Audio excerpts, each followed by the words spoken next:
So, hello everybody, this podcast is about the applications of dynamical systems in 1D. So until now we've looked at dynamical systems, how to solve them in 1D and in 2D, linear cases and some non-linear cases, and these have all been kind of abstract examples. So now we want to just apply dynamical systems to some real-world examples to show how they can be used. Because the power in dynamical systems is really, I think, in their application to things happening in nature. So in this podcast we're going to look at modeling population growth with a very famous equation.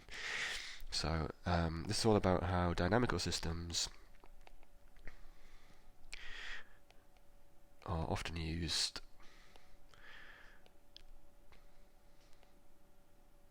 to model nature. Okay, and it could be nature in terms of the form of a mechanical system, or it could be in terms of fluid flow, but it could also be in modeling population growth, and that's one of the examples that we're going to take today.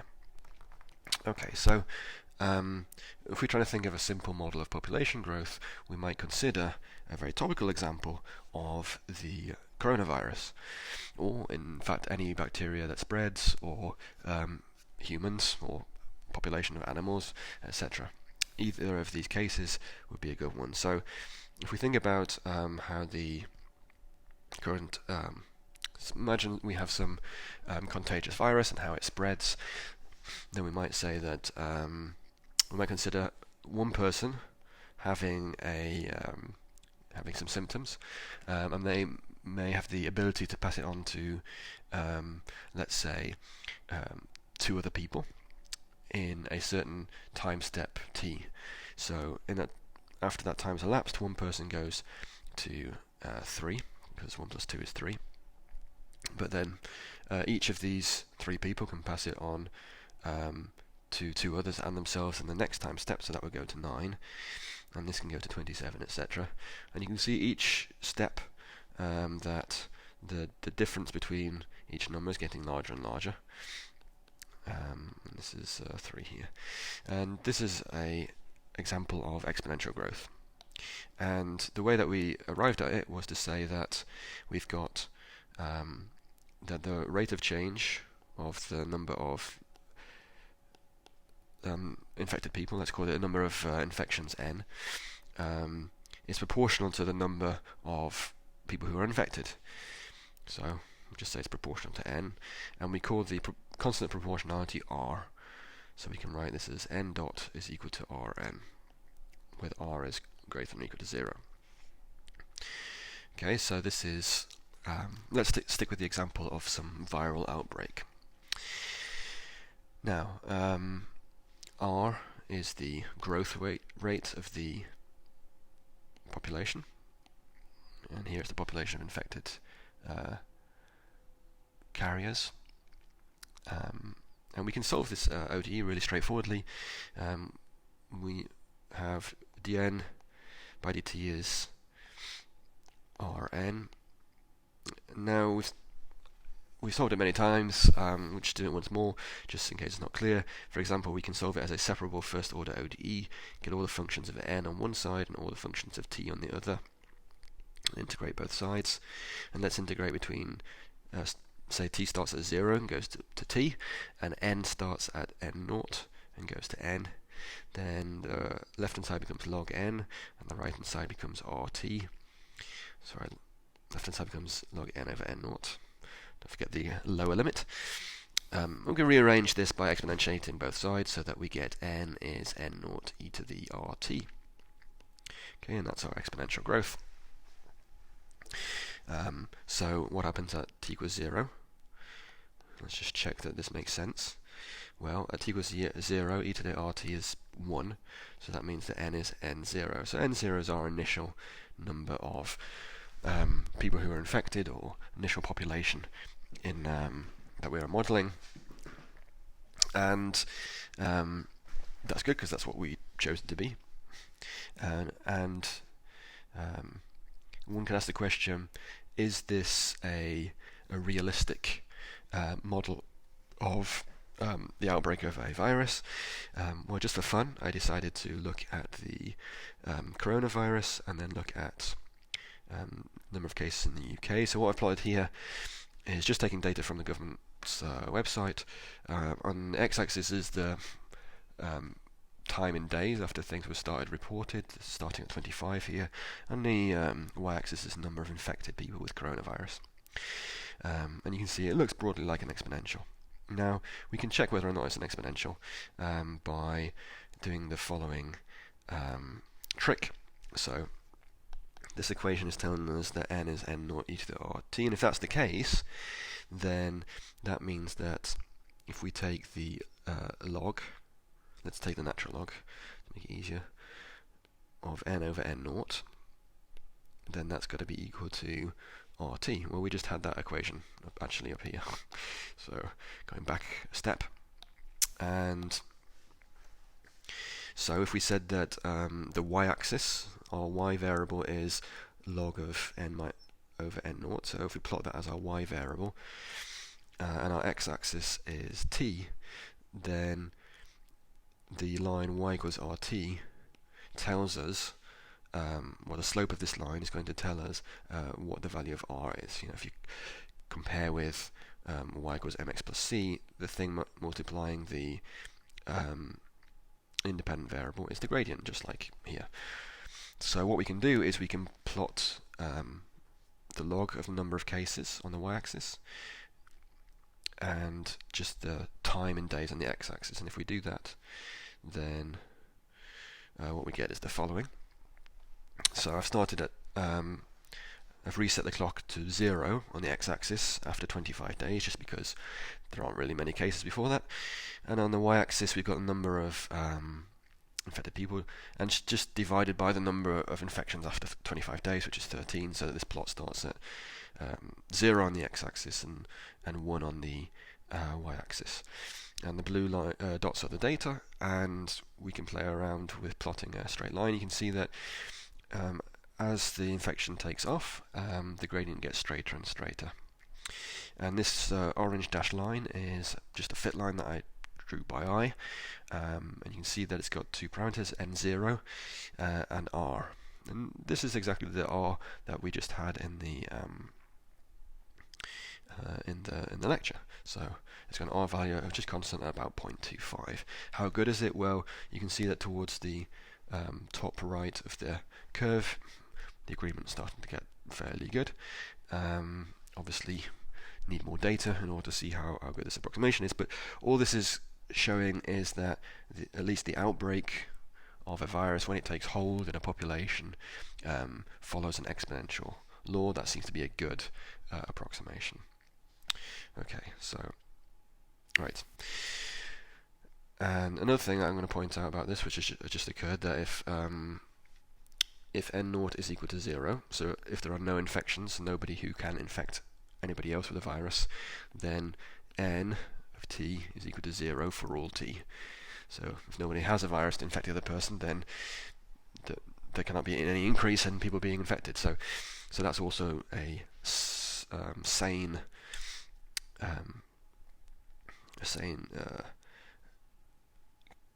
property of the solution.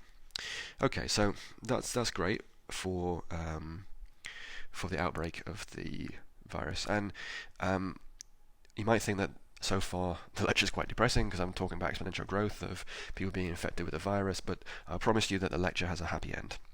So I'm going to try and move towards that happy end right now. So the question we want to ask is, as t goes to infinity, n goes to infinity. So is exponential growth, is exponential growth realistic? Exponential growth realistic for all t. Now, this is related to what we've just been doing in nonlinear systems because, well, we'll see in a second, obviously n dot equal to Rn as a fixed point at n equals 0. But if the system's nonlinear, then it might be as we move further away from that fixed point, a different behavior becomes manifest. Okay, so I'm going to look at the next simplest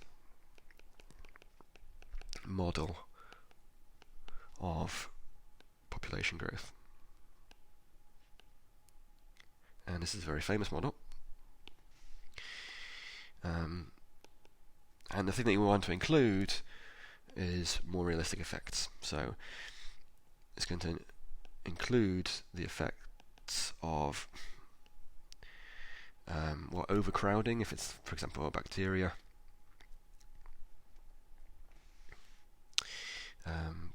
or it might also represent some preventative measures like social distancing and cancelling lectures at universities, not cancelling them but doing them at home, closing schools, etc., etc. So the next simplest model of growth includes effects of overcrowding by replacing the growth rate r, which we took to be a constant, with r of n. And the r of n that we're going to pick, well, what's the next simplest thing after a constant? It's a straight line. So r 1 minus n over k. I'll define these things in a second. So what this is saying is that initially when n is 0, the growth rate is r, but as n increases, the growth rate r goes down.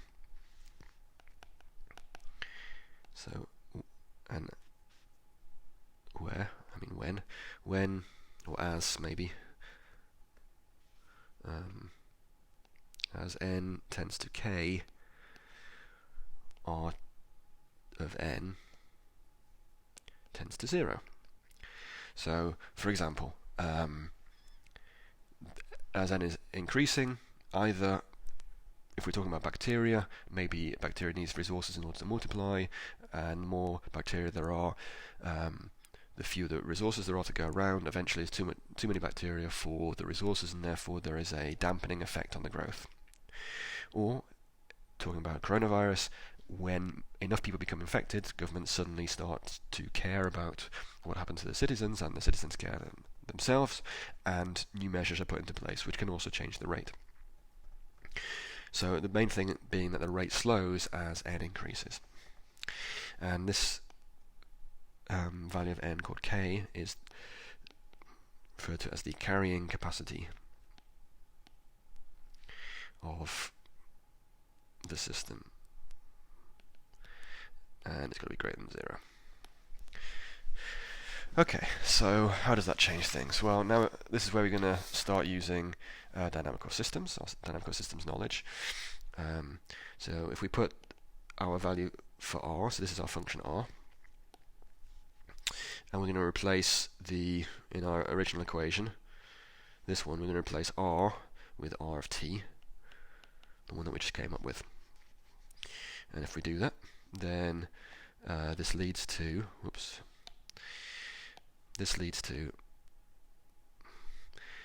something called the logistic equation.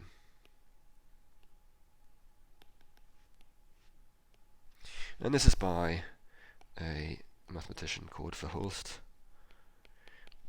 around 1838. And there are two versions of the logistic equation. There's a discrete version, which is very, very interesting in its own right, but we're not going to look at that. And there's a continuous version, and we're looking at a continuous version, which is n dot is equal to Rn, and now the new part, 1 minus n over k. Okay, so now we're going to use dynamical systems to analyze this ODE. It's a 1D system. It's only one ODE. It's non-linear because we've got now a quadratic part here, because n times n gives us an n squared term. That's not a straight line, so therefore it's non-linear. And yeah, so we're going to use the methods to look at that. So this is harking back to where we first started looking at non-linear dynamical systems in 1D.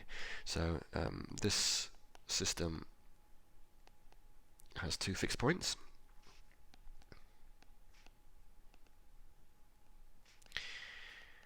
And remember, fixed point is when n dot is 0.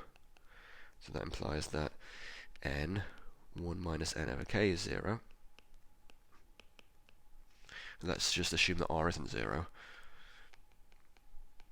because that's the boring constant case where there's no growth. And let's call the fixed point n star, because that's the kind of notation we've been using. And this is the two solutions of n star equal to 0 and n star equal to k. These are the two possibilities. Okay, so let's analyze these fixed points by linearizing.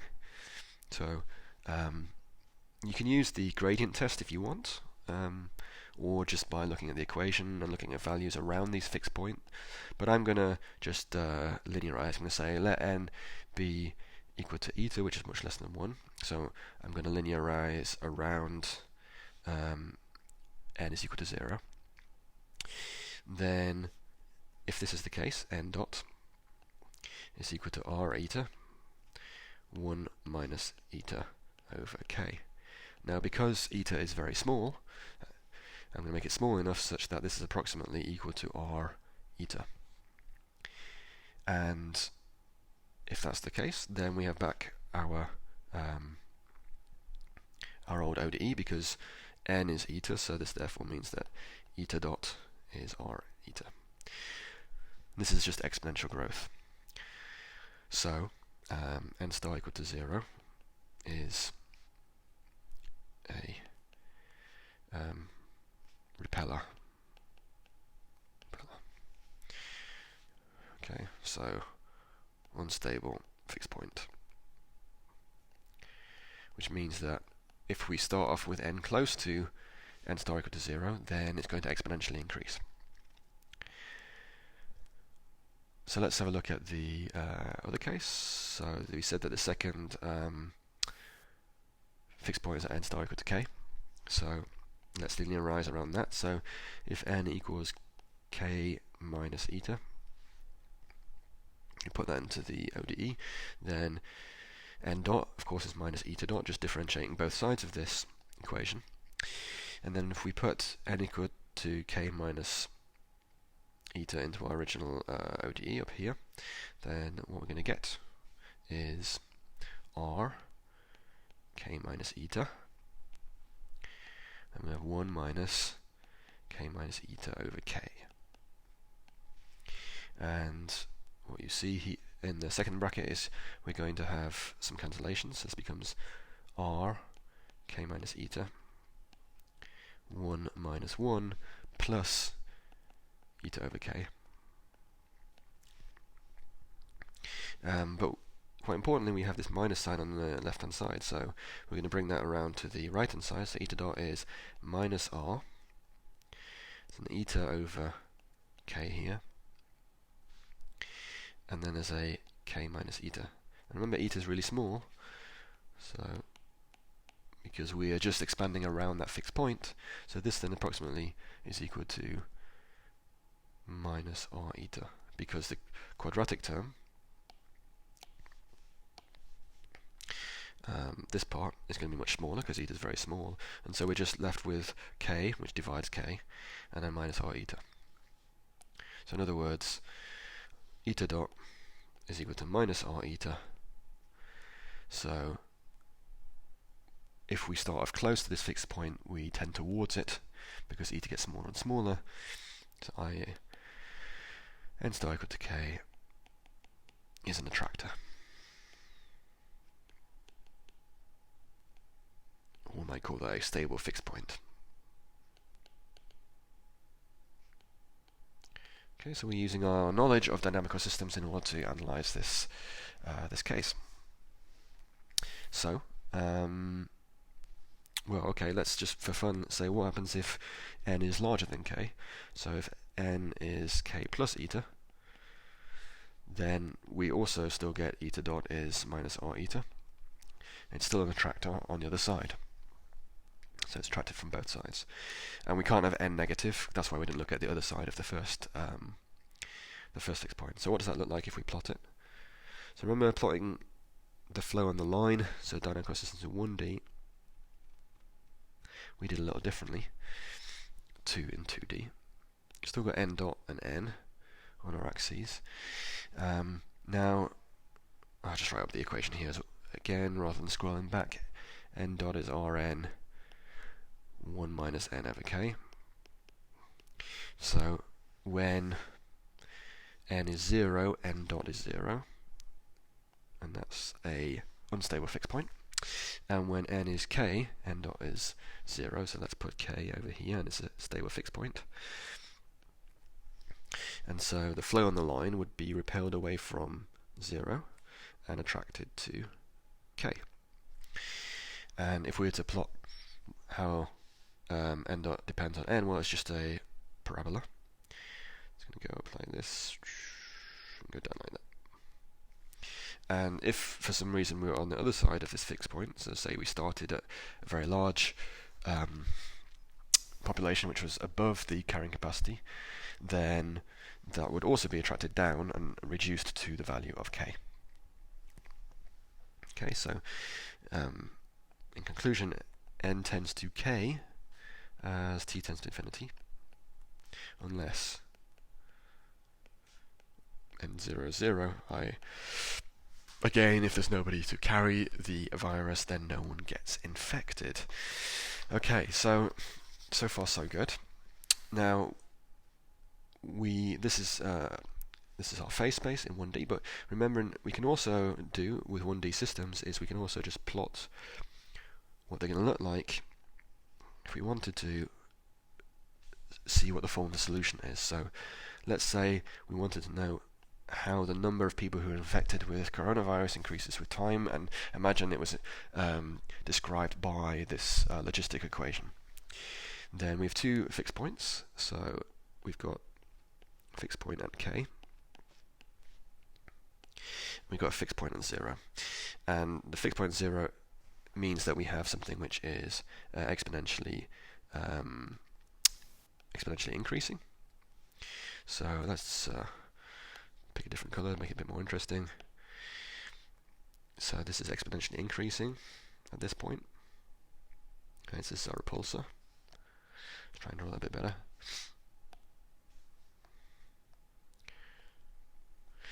But we also know that we have this attractor at k, which we exponentially tend towards. So this is like an asymptote, so it's like this. Okay, and we're just going to join those two up somewhere like this. So it starts off exponentially increasing, then it tends very slowly to this carrying capacity. And you might then say, well, is this a good approximation to what's going to happen with the coronavirus?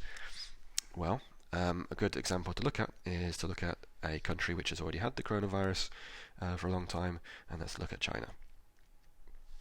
And so let's have a look at, this is a plot of, just taken directly from the internet, from John Hopkins web pages. On the x-axis is the date, and the y-axis is the total number of coronavirus cases. And you can see in the bottom left, we've got exponential increase at the beginning, and then we've got a tending towards a constant, i.e. that the number of infections goes down to, or new cases goes down to 0. And this looks very much like what we just discussed here. This is the sigmoid. This is something called a sigmoid curve. I should mention sigmoid curve. It occurs in many different contexts in modelling of natural processes.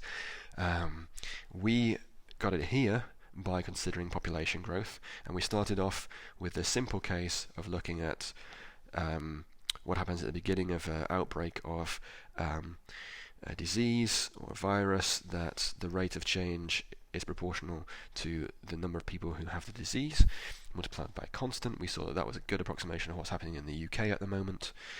Then we said, well, let's make a slightly better approximation by saying that eventually the rate will decrease, because if enough people are infected, then new measures will be introduced, or the amount of resources for those people, for that, in this case that virus, goes down. And then we ended up with something called a logistic equation, which is given here.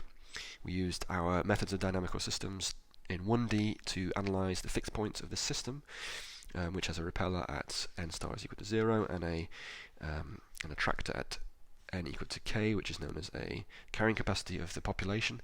And we had this flow diagram, and then we said, well, what does it actually look like? Let's just sketch what we think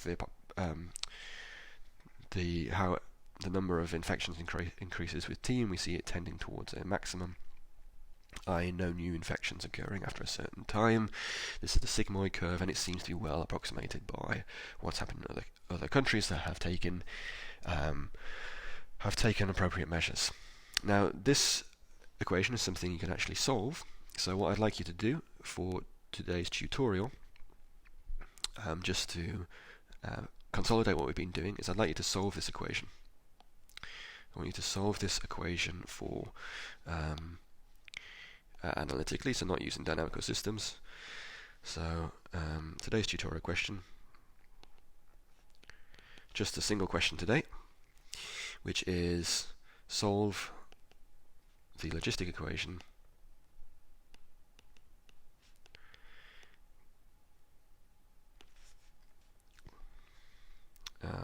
by hand, and that's dn by dt is equal to Rn 1 minus n over k. So you know how to solve this, because you've learnt methods with dot erratum how to solve it. So I'd like you to solve it, and then you can have n as a function of time. And then I want you to consider different limits of what happens when t goes to infinity to n of t. So that's one question. And what happens at t equals 0, and try and sketch the solution. Sketch n of t, and then compare with the sigmoid curve, which we kind of just approximated by using dynamical systems, and see whether your answer agrees. So I'll be online to answer any questions that you have about this tutorial.